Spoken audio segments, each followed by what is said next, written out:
नमस्कार। शिक्षण कौशल में देखिए हम एक नया चैप्टर प्रारंभ कर रहे हैं। वो चैप्टर आपका जो है आरंभिक पठन कौशल। देखिए इससे पहले जो 6 चैप्टर आपके समाप्त हो गए हैं और ये आपके जो है देखिए 7वां चैप्टर है आरंभिक पठन कौशल। तो देखिए इसमें प्रश्न जो सिलेक्ट है वो देख लेते हैं। और आपको बता दें कि ये आरंभिक पठन कौशल एक छोटा सा चैप्टर है। इसमें देखिए एक ही वीडियो से आपका चैप्टर समाप्त भी हो जाएगा और आपके सिर्फ अब एक चैप्टर रह जाएगा आपका शिक्षण कौशल में।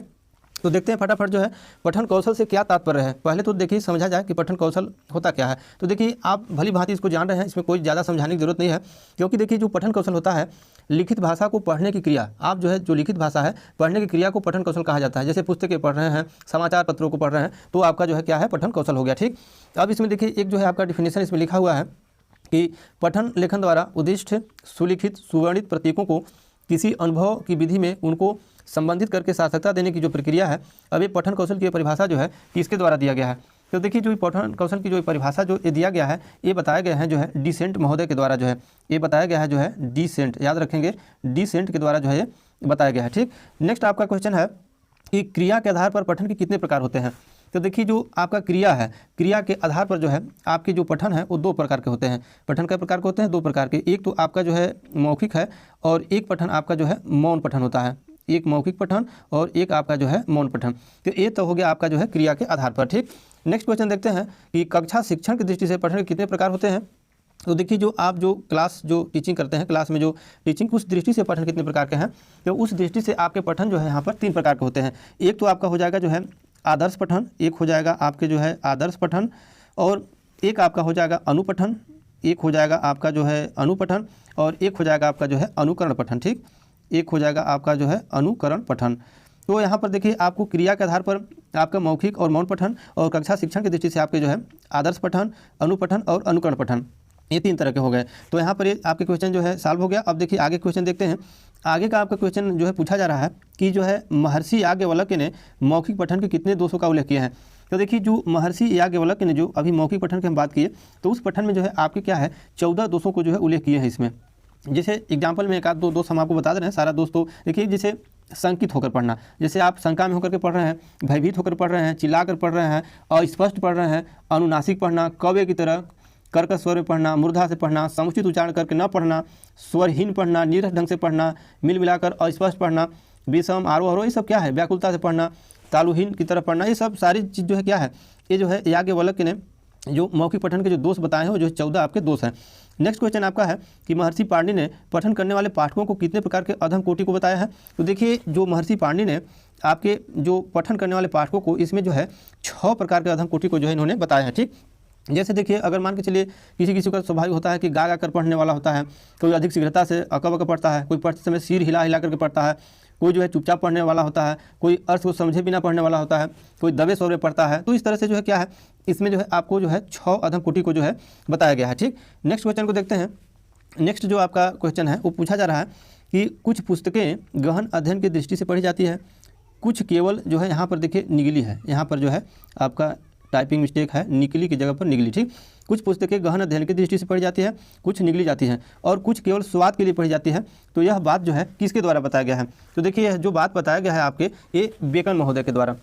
तो इस तरह के जो बात आपके बताया गया है बेकन, आप हम यहाँ पर लिख दे रहे हैं बेकन महोदय के द्वारा जो है यह बात बताया गया है। ठीक, नेक्स्ट आपका क्वेश्चन है, क्वेश्चन जो है आपसे पूछा जा रहा है कि वस्तु बोध गति एवं अवधान की दृष्टि से विद्वानों ने मौन पठन के कितने प्रकार बताए हैं। तो देखिए जो मौन पठन है आपके जो है वस्तु बोध एवं अवधान की दृष्टि से विद्वानों ने मौन पठन के जो प्रकार बताए हैं वो 3 प्रकार बताए हैं। अब तीनों प्रकार के यहाँ पर हम लिख दे रहे हैं। एक तो आपका जो है क्या है अध्ययन है, जो अध्ययन में जो होता है हम बता रहे हैं कि इसमें देखिए क्या होता है कि कोई भी चीज़ मतलब एक तरह से आप एकदम सीरियस होकर के गंभीरता से इसमें जो है कोई चीज़ को आप पढ़ रहे हैं किसी चीज़ को, तो जो है क्या हो गया आपका अध्ययन के अंतर्गत आता है। और दूसरा जो होता है आपका दूत पठन, आपका क्या होता है दूत पठन। देखिए दूत पठन में होता क्या है कि जैसे मनोरंजनात्मक जो साहित्य होता है, कहानियाँ स्टोरी होता है, आपका उपन्यास होता है, नाटक होता है, एकांकी, ये क्या होता है कि जो है ये द्रुत गति से पढ़ी जाती है। क्या होती है आपके द्रुत गति से। तो ये जो है द्रुत पठन है, एक तो अध्ययन है आपका, दूसरा जो है द्रुत पठन है। और इसमें क्या है कि जिसमें कौतूहल तृप्ति था रसास्वादन लक्ष्य होता है। ठीक, मतलब एक तरह से इसका जो है एक मनोरंजन के आधार पर एक मतलब कोई अगर मान लीजिए कोई चीज़ है तो उसको मतलब कथा स्टोरी के मतलब जिसे सुन रहे हैं मनोरंजन की दृष्टि से, उस हिसाब से क्या होता है इसमें दूत पठन के अंतर्गत आता है। ठीक, तीसरा जो आपका क्या है, तीसरा आपका जो है विहंगावलोकन होता है। ठीक, अब ये देखिए आप जो है इस तरह के जो है पढ़ाई जो है आजकल बहुत लोग करते हैं, ये जो है क्या है आपका विहंगावलोकन। अब ये जो विहंगावलोकन है अवलोकन। ठीक, तो इस तरह के जो आपका पढ़ाई है उसमें क्या होता है कि जैसे कोई चीज़ को मतलब दिमाग को विस्तार देने के लिए, कोई चीज़ को बढ़ाने के लिए, नोट बनाने के लिए क्या होता है कि आप फटाफट सटासट जो है पढ़ना पलटते हैं, देखते रहते हैं, निगाह से उसका हेडिंग ही देखे वो देखे, तो वही जो क्या हो गया आपका विहंगावलोकन आपका जो है पठन हो गया। ठीक, मौन पठन। तो ये तीन तरह के आपके जो है मौन पठन हो गए, एक तो अध्ययन हो गया, एक द्रुत पठन हो गया, एक जो है विहंगावलोकन हो गया। ठीक, अब नेक्स्ट क्वेश्चन को देखते हैं। नेक्स्ट आपका जो है क्वेश्चन पूछा जा रहा है कि पठन कौशल के कितने उद्देश्य बताए गए हैं। अब यहाँ पर देखिए हम आपको बता दें कि पठन कौशल के जो उद्देश्य बताए गए हैं, जो उद्देश्य, तो पठन कौशल के आपके उद्देश्य जो है 10 बताए गए हैं, 10 उद्देश्य। अब ये 10 उद्देश्य है तो आप समझ सकते हैं कि पठन कौशल के आप अपनी अगर सीरियस होकर गंभीरता से आप सोचेंगे तो जो है आपके क्या है उद्देश्य जो है 10, जैसे क्या है, अगर मान के चलिए कि भाई वाचन के माध्यम से शब्दों का उचित बल दिया जाता है, और इसी तरह से जो है छात्र के जो पढ़ने की जो आपका उद्देश्य है वो आपका 10 प्रकार के बताए गए हैं। तो यहाँ पर इसको हम नोट नहीं किए हैं, केवल 10 प्रकार आप जान लीजिए, क्योंकि यहाँ से क्वेश्चन बनने की थोड़ा सा उम्मीद कम है, लेकिन एक जो है क्या है आप क्रम से पढ़ने के लिए सारी क्वेश्चन को रखा गया है, ताकि जो है दिमाग में बना रहे कि जो उस पाठ को उठाए तो उस पाठ में क्या क्या दिया हुआ है, तब जाके अगर आगे कठिन भी क्वेश्चन आएगा तो जब सरल क्वेश्चन को जानेंगे तभी कठिन क्वेश्चन को जो है कर पाएंगे। तो यहाँ 10 आपका जो है बताया गया है उद्देश्य। ठीक, नेक्स्ट है आपका कि पठन कौशल के कितने गुण बताए गए हैं। देखिए यहाँ पर इसको जो है हम नोट कर दिए हैं, जो पठन कौशल के जो आपके गुण बताए गए हैं। तो पहला गुण तो है प्रत्येक अक्षर को शुद्ध तथा स्पष्ट उच्चारित करना। ठीक, दूसरा गुण है कि पठन में सुंदरता के साथ जो है प्रवाह होना। ठीक, नेक्स्ट है कि मधुरता, प्रभावोत्पादकता तथा चमत्कार जो है पूर्ण ढंग से आरोह अवरोह के साथ वाचन होना। ठीक, मतलब चमत्कार पूर्ण ढंग से, मतलब मधुरता और प्रभावोत्पादकता तथा चमत्कार पूर्ण ढंग से आरोह अवरोह के साथ वाचन होना, ये आपका तीसरा गुण है। चौथा है कि प्रत्येक शब्द को अन्य शब्दों से अलग करके उचित बल तथा विराम के साथ पढ़ना। तो ये सारी चीज़ को आप लोग जान रहे हैं। अब यहाँ पर 10 उद्देश्य और ये 4 गुण आप जो है खुद न खुद जान रहे हैं, इसमें ज़्यादा कुछ बताने की जरूरत नहीं है। नेक्स्ट क्वेश्चन को देख रहे हैं। नेक्स्ट आपका क्वेश्चन है, क्वेश्चन पूछा जा रहा है कि पठन कौशल की शिक्षण विधियां को किस आधार पर बांटा गया है। देखिए यहाँ पर सवाल जो है पूछा गया है कि आपके पठन कौशल की शिक्षण विधियां को किस आधार पर बांटा गया है। तो देखिए जो आपका जो पठन कौशल है उसकी जो शिक्षण विधियां हैं उसको जो है आपको 2 तरह से बांटा गया है। आपको 2 तरह से, एक तो आपका क्या है शब्द तत्वों पर, एक आपका जो है शब्द तत्वों पर बांटा गया है, और दूसरा जो है क्या आपका अर्थ ग्रहण पर। एक जो है शब्द तत्वों पर, एक जो है अर्थ ग्रहण पर। 2 हिसाब किताब से जो है ये शिक्षण विधियां को जो है आपका बांटा गया। ठीक, अब आगे क्वेश्चन बन रहा है कि शब्द तत्व पर आधारित कौन कौन विधियां हैं।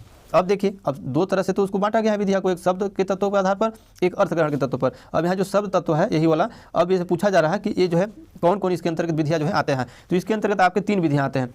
एक तो आपका आता है जो है वर्ण, क्या आता है वर्ण, लेटर बोध विधि। ठीक, वर्ण आपका जो है बोध विधि, वर्ण बोध विधि एक आता है। दूसरा आता है आपका जो है आपका ध्वनि साम्य विधि, दूसरा आता है। इसमें 3 तरह से इसका जो है इसमें विधि है आपका ध्वनि आपका साम्य विधि, ध्वनि साम्य विधि आपका हो गया वर्ण बोध विधि, ध्वनि साम्य विधि।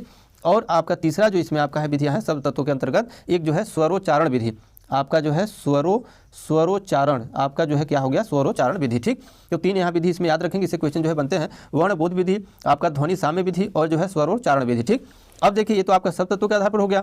अब आगे क्वेश्चन बन रहा है आपका कि अर्थ ग्रहण पर आधारित कौन कौन विधियां होती हैं। तो देखिए जो अर्थ ग्रहण पर आपको बता दें कि जो अर्थ ग्रहण पर कौन कौन आते हैं। तो देखिए इसमें जो है आपके 6 विधियां आते हैं। तो इसमें से हम देख लेते हैं, इसमें अगर हम बोल भी देंगे तब भी कोई दिक्कत नहीं है, क्योंकि जो अर्थ ग्रहण पर आधारित जो आपकी विधियां हैं, जैसे देखो और कहो विधि, इसमें क्या है आपका पहला जो है देखो और जो है कहो विधि। ठीक, और आपका वाक्य विधि इसी के अंतर्गत आता है आपका जो है वाक्य विधि। और आपका देखिए इसमें स्टोरी आपका जो है एक आगे आपका कहानी विधि, और एक आगे आपका अनुकरण विधि, और संपर्क विधि और उपयुक्त विधि। तो इस प्रकार अर्थ ग्रहण के आधारित जो है आपके 6 विधियां जो है इसमें आते हैं। ठीक, नेक्स्ट आपका क्वेश्चन है कि वर्ण बोध विधि का संशोधित रूप कौन सी विधि है। अब यहाँ पर देखिए क्वेश्चन आपका पूछा जा रहा है कि वर्ण बोध विधि का संशोधित रूप कौन सी विधि है। अब आपका देखिए जो आपके अभी बताए थे जो शब्द तत्वों पर आधारित, तो शब्द तत्वों पर जो आपके 3 अभी आपके बताए थे, तो उसमें एक वर्ण बोध विधि बताए थे। तो यहाँ पर पूछा जा रहा है कि वर्ण बोध विधि की संशोधित रूप। अब इसमें है क्या कि इसमें एक वर्ण बताए थे पहला नंबर, एक दूसरा आपका जो है ध्वनि साम्य विधि। तो वही जो आपका वर्ण से संशोधित आपका ध्वनि है जो दूसरे नंबर वाला है, इसमें वही आपका क्या है वर्ण बोध विधि का संशोधित रूप आपका जो है ध्वनि आपका जो है साम्य विधि है। ध्वनि आपका क्या है साम्य विधि मेथड। ठीक, नेक्स्ट आपका क्वेश्चन पूछा जा रहा है कि जो है समान उच्चारण वाले शब्दों को जैसे राम नाम काम साम को किस तरह की पठन कौशल की विधि के अंतर्गत आता है। तो ये देखिए जो आपका आता है यही अभी जो आपके बताया जो दूसरे तरह के आपका ध्वनि साम्य विधि, वही ध्वनि साम्य विधि के अंतर्गत ही आपका क्या है कि समान उच्चारण वाले शब्दों जैसे राम नाम, इस तरह 2 तरह के क्वेश्चन बनेंगे। समान उच्चारण वाले केवल लिख करके भी प्रश्न पूछा जा सकता है, और आपके जो शब्द लिख करके भी क्वेश्चन पूछा जा सकता है। तो समान उच्चारण वाले शब्दों जैसे राम नाम काम साम, इस तरह की पठन कौशल जो विधि है वो ध्वनि साम्य विधि के अंतर्गत आता है। ठीक, नेक्स्ट और आपका जो अंतिम क्वेश्चन है इसका कि किस प्रकार की विधि में अक्षरों एवं शब्दों को उनकी ध्वनि के अनुसार पढ़ाया जाता है। इसमें 12 खड़ियों के आधार माना जाता है और इसमें स्वर के बिना व्यंजन जो है नहीं सीखा जा सकता है। तो ये देखिए आपका जो है स्वरोच्चारण विधि, आपके जो 3 विधियां बताए थे, तो 2 विधि की डिस्कस तो हो गया आपका शब्द के तत्वों के आधार पर, तो एक अंतिम जो है आपका क्या है स्वरोच्चारण विधि। तो इसके आधार पर जो है क्या होता है, इस तरह के उसमें जो है बातें आती हैं। ठीक, स्वरोच्चारण आपका विधि। तो इस तरह से देखिए आपके जो शिक्षण कौशल के जो आपका क्या है कि आपका 7वां चैप्टर जो है आपका जो है आरंभिक पठन कौशल, इसमें आपके सिर्फ 15 क्वेश्चन देने के बाद ही आपको आपका जो है ये चैप्टर समाप्त हो जा रहा है। और अब आपका जो है देखिए एक अंतिम चैप्टर बच गया है शैक्षिक प्रबंधन एवं प्रशासन। तो उसका जो है करीब 2-3 वीडियो आपको हम दे देंगे। तो आपका क्या होगा कि शिक्षण कौशल जो आपका जो सब्जेक्ट है, यदि आप अध्यापक भर्ती परीक्षा की तैयारी कर रहे हैं तो आपका जो है समाप्त हो जाएगा। तो यहाँ पर क्या है कि आप जो है प्ले लिस्ट से जा करके हमारे सारे वीडियो को आप देख सकते हैं। करीब यहाँ पर देखिए 275 आपको और एकदम सिलेक्टेड मोस्ट इंपॉर्टेंट क्वेश्चन इसमें छांट करके जो है कई किताबों से छांट करके प्रश्न को इसमें से दिया गया है। तो आप प्ले लिस्ट से उसको जा करके देख सकते हैं। ठीक, और जो है शैक्षिक प्रबंधन प्रशासन का अगला वीडियो आपका मिलेगा। तो आज के लिए बस इतना ही, धन्यवाद।